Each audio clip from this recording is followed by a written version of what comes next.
Hello, Silver Blue from inside the VIP lounge at Silver Blue's Retrocade. It's Sunday, February 9th, 2025, and most importantly, it's my dad's birthday! I thought I'd update you on advancements in the Retrocade, including some new neon,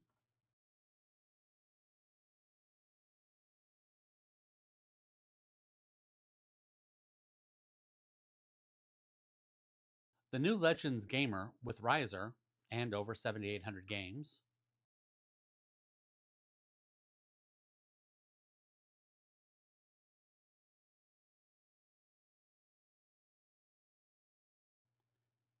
and a new 22-inch bar top arcade machine. Yes, it's a Pandora's Box edition. Still, it was, in part, a gift for my weekenders, and it arrived this weekend, so I wanted to share.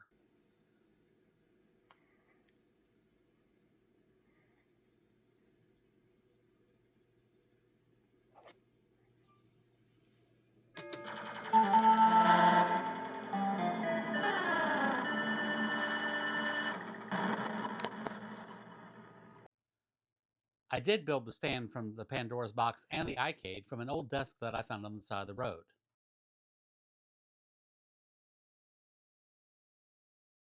Hey, it was solid wood and you can't let that go to waste. Have you seen the price of wood these days? Surpassed only by the price of eggs. Now, I did have a viewer that asked, what exactly goes into a YouTube video selection and preparation? So, in most cases, there are over 95,000 games to choose from on over 20 platforms. They're licensed releases, homebrews, hacks, international versions, game revisions, and more. Once a game has been decided on, research is performed on the game, and then a decision is made as if the game will be a cold play, meaning that I've never played the game before, or perhaps not on that particular platform. If it's going to be a regular quick play, or maybe even a long play. Then there's editing for header, main content, and tail. Sometimes custom graphics are made in using header preparation. I'm trying to think of the way to describe this.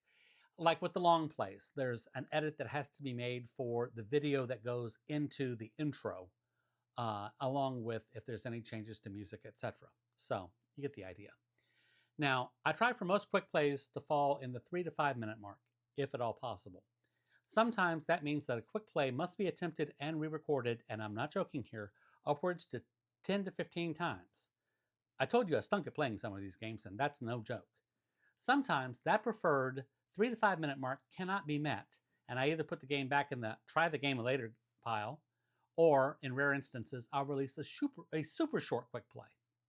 Now, for example, on the Atari 2600 platform, some games did have a limitation of 2 minutes and 16 seconds.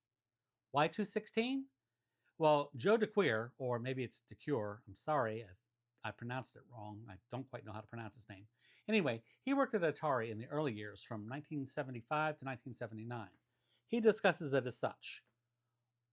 The question really has two parts. Why have a time limit? And why this particular number? Having a time limit at all applies to some games but not others. For example, Video Olympics will end when the score reaches 21. Some games end when the player uses up too many resources or achieves some goal, like if they run out of energy or they run out of lives.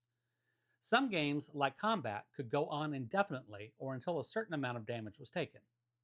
The time limit is a port of common arcade coin-op logic. These machines generated 60 frames per second. That's 8,192 frames, or 2 to the 13th power, which is just over 136 seconds, or 2 minutes and 16 seconds. Now, some arcade games probably used a binary 13-bit counter, and the practice followed. But early arcade games were made with hardwired logic, not microprocessors. So it was decided that 2 minutes and 16 seconds was the sweet spot, as it's long enough to have fun without being exhausting. If the value was too short, it annoyed the end customers, and they'd take their quarters elsewhere. If the value was too long, the operators, who want more quarters, the next people in line who want to play, or the girlfriends who are bored and want attention will complain. So, therefore, we simply recycled their experience in their home systems. We didn't realize in the first generation that we needed levels. As Nolan Bushnell told us, the best games are easy to learn and difficult to master. Also, in the case of a home machine, 2 minutes and 16 seconds doesn't overtax a parent's patience, as in, Mom, wait until I finish this game. God knows I use that enough. So, once a game has successfully been recorded into a video, which normally takes between 45 to 60 minutes from start to finish, the thumbnail for the gameplay is created and the historical synopsis of the game is created. Then, and only then, does it get uploaded to YouTube and all the necessary information is added on the backside. It's scheduled for release. Now, with QuickPlays, normally we schedule at 5 a.m. and 7 p.m. Eastern daily. Long plays are scheduled for Sundays at 3 p.m. Eastern, and the Week It Was Retrocade recaps are scheduled for 3 p.m. Eastern on Saturdays, which also include my being around live in chat if anyone wants to join me. Now, supposedly, the YouTube algorithm prefers long videos because it spawns more watch time. That's part of the reason that I have long plays and the Week It Was Retrocade recaps. However, I also have a full-time job which limits my time availability to create the 16 or so videos per week. The Retrocade recaps take about 3 hours to edit down to the mere 14 to 18 minutes that you experience. I'd like to add some live streams, but the problem there boils down to attempting to find additional topics and finding time to do so. So now you know what goes on behind the scenes for video selection and preparation. Remember that you are vital. Someone, somewhere, takes solace or finds inspiration in the fact that you merely exist. Keep calm through chaos. Life is what happens while you're busy making other plans. Finally, be kind to yourself. If you can't be kind to yourself, how can you be kind to anyone else? Now, get out there and do something good for yourself this Sunday afternoon. After all, it's my dad's birthday, so let's celebrate. Silver Blue, over and out.